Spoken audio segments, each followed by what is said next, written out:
क्या हुआ बुआ? आप उदास हैं? उदास नहीं, चिंतित हूं। कृष्ण, क्या मैं अकेली हूं जो ये युद्ध नहीं चाहती? नहीं बुआ, आपके चाहने ना चाहने से कुछ नहीं होगा। जब वन में महाअग्नि लगी हो और एक वृक्ष को छोड़कर शेष जलना चाहे तो अग्नि कौन रोक सकता है? मैं वृक्ष नहीं हूं माधव, मनुष्य हूं, एक माता हूं। इसलिए मैं नहीं चाहती कि ये युद्ध हो। अपने पुत्र के लिए चिंतित हो बुआ?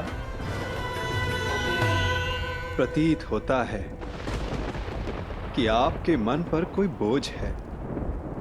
उतार दीजिए बुआ।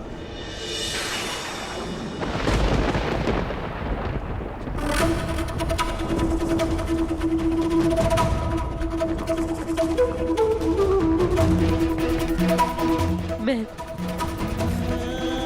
अपने दोनों पुत्रों के लिए चिंतित हूं।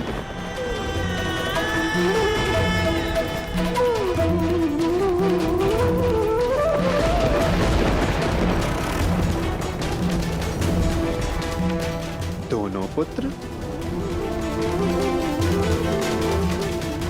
परंतु युद्ध तो केवल अर्जुन कर रहा है ना?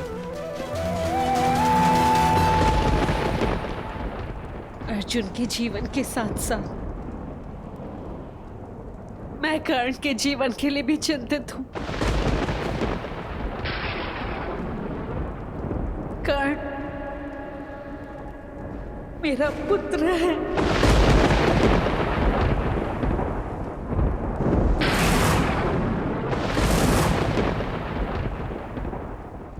मेरा सबसे बड़ा पुत्र।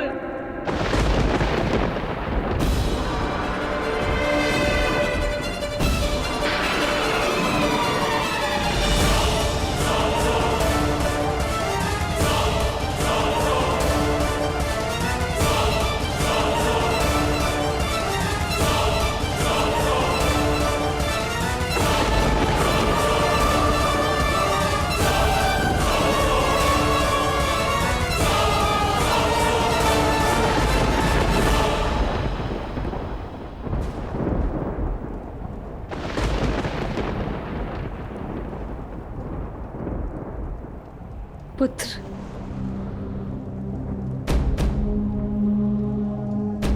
मैं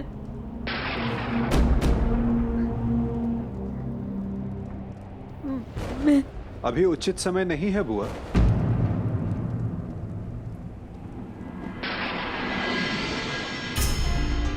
किस बात का उचित समय नहीं है वासुदेव? भावुक होने का, अपने मन और कर्म से नियंत्रण खोने का।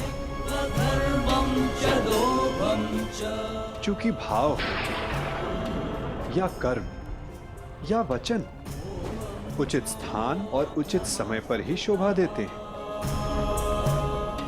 कदाचित इसीलिए प्रकृति ने मस्तिष्क का स्थान हृदय से ऊंचा रखा है,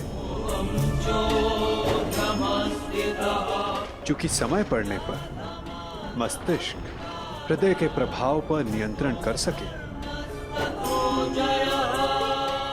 कदाचित कल के द्वंद्व के लिए तुम यहां कुंती बुआ का आशीष लेने आए हो ना कर्ण?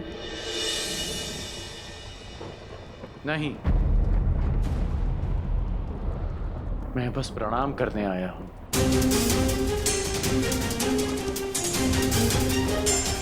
प्रणाम करोगे, आशीष नहीं लोगे? क्यों? क्योंकि विजयी होने का आशीष मांगकर मैं माता कुंती को धर्म संकट में नहीं डाल सकता। उस आशीर्वाद पर केवल उनके पुत्र अर्जुन का अधिकार है। तुम भी तो इन्हें माता कहकर पुकारते हो ना मित्र? तो इस नाते तुम भी इनके पुत्र हुए।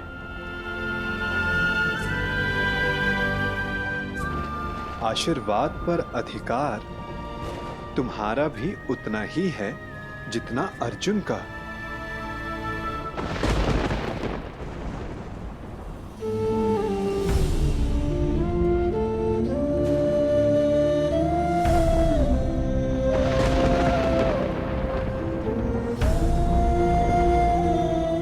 मैं यहाँ केवल कर्तव्य पालन के लिए आया हूँ, अधिकार पाने नहीं।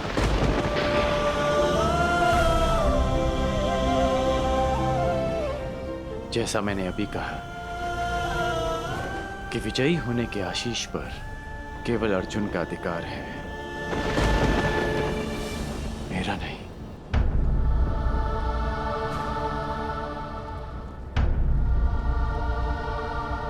एक माता के लिए उसके पुत्र के विजय होने से अधिक उसका जीवित होना महत्वपूर्ण है।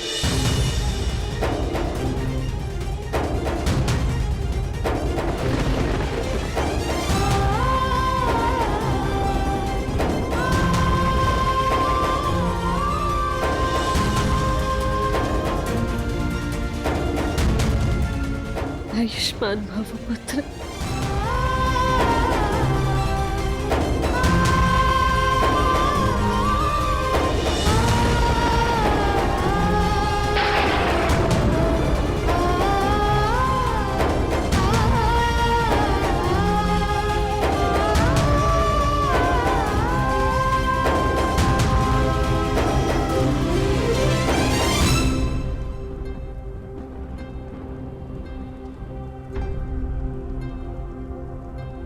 सत्य सम्मुख आएगा बुआ, परंतु उचित समय उचित स्थान पर।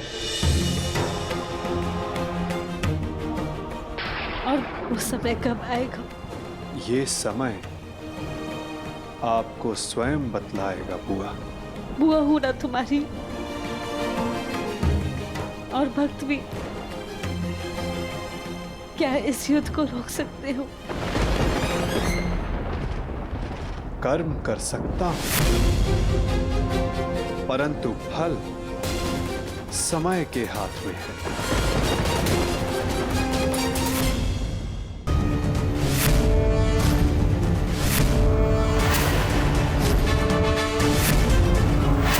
न्यायानाम् अधिकाराणाम् प्राप्त्यर्थं साम्राज्यर्थं न्यायानाम् अधिकाराणाम् प्राप्त्यर्थं साम्राज्यर्थं।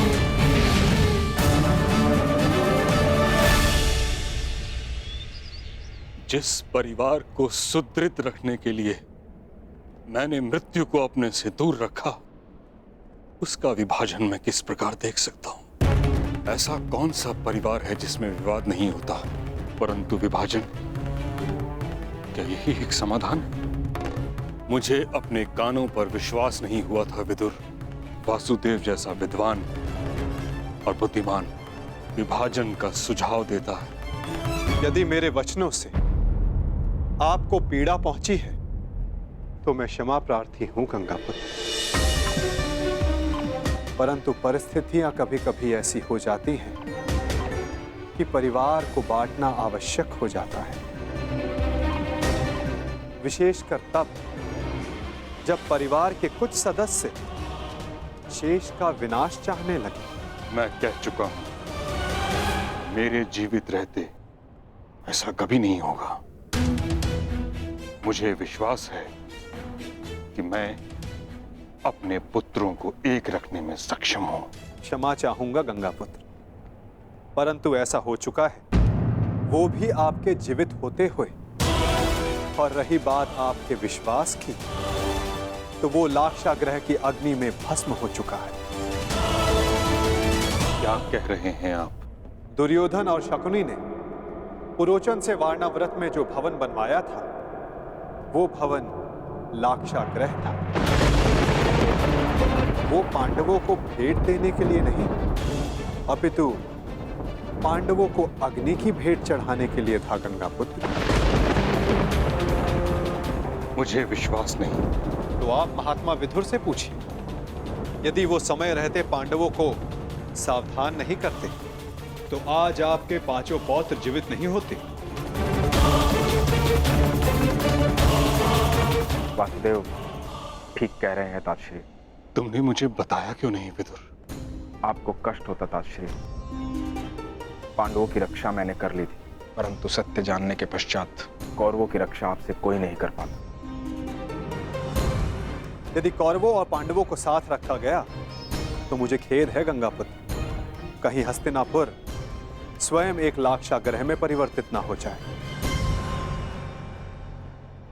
स्पष्ट कहिए वासुदेव। तो सुनिए, द्रोण शिष्य और परशुराम शिष्य दोनों पराजय स्वीकार नहीं करेंगे। ना ही दोनों में युद्ध कौशल की कमी है, ना ही अस्त्रों का अभाव। तो निश्चित रूप से युद्ध भयंकर होगा। एक को विजय मिलेगी, एक को वीरगति। इस प्रश्न का उत्तर अवश्य मिल जाएगा कि हस्तिनापुर का अगला सम्राट कौन होगा। परंतु पांडवों और कौरवों के मध्य बैर समाप्त नहीं होगा गंगापुत्र। उनके ईर्ष्या और प्रतिशोध की अग्नि समाप्त नहीं होगी। कई लाक्षागृह सजेंगे और निश्चित रूप से हस्तिनापुर के प्रारब्ध में केवल युद्ध रह जाएगा, केवल रक्त रह जाएगा, केवल प्रतिशोध रह जाएगा गंगापुत्र।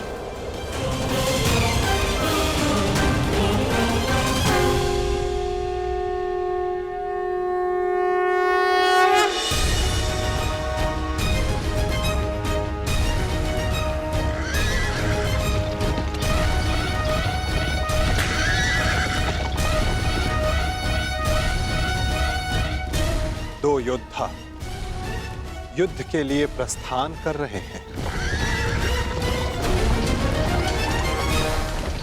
और संभवतः उनमें से एक ही लौट पाए। निर्णय आपका है गंगापुत्र।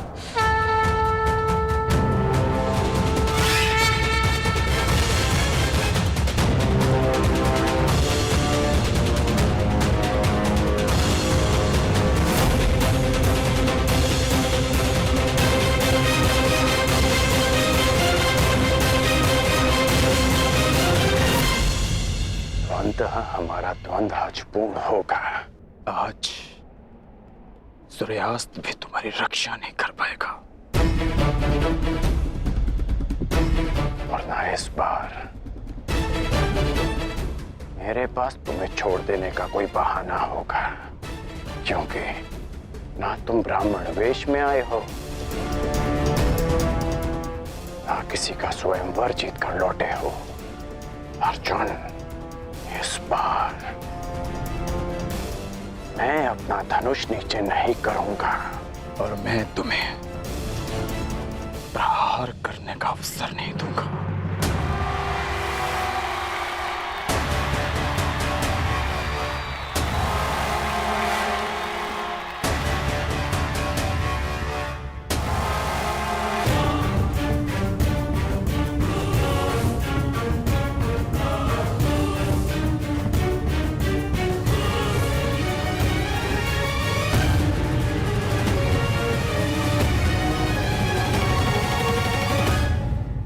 कर्ण और अर्जुन द्वंद्व के लिए प्रस्तुत है महाराज। द्वंद्व प्रारंभ किया जाए ताज।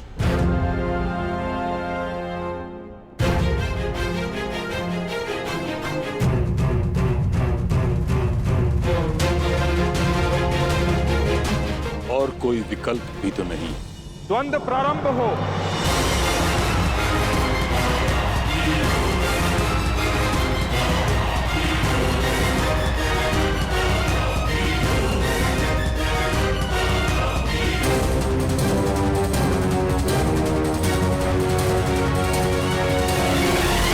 ये द्वंद्व नहीं, तुम्हारा सौभाग्य प्रारंभ हो रहा है मेरे होने वाले सम्राट। हाँ मामाश्री।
क्या हुआ ताज?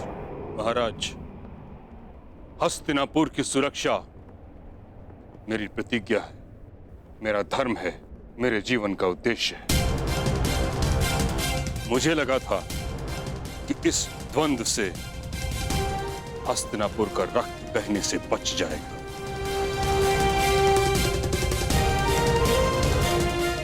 परंतु अब मुझे प्रतीत होता है कि यह द्वंद्व हस्तिनापुर के हित में नहीं।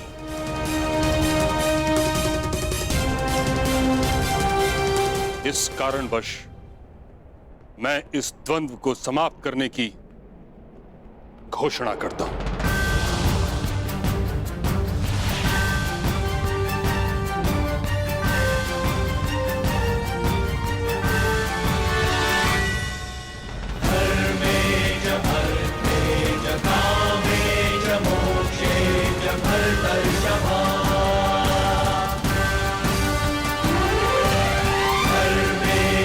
क्योंकि आज अंगराज की विजय हो या अर्जुन की, युधिष्ठिर सम्राट पद पर बैठे या दुर्योधन, इन भाइयों के मध्य का बैर और इनकी होड़ समाप्त नहीं होगी। परंतु पितामह, इसके अतिरिक्त और क्या हल है?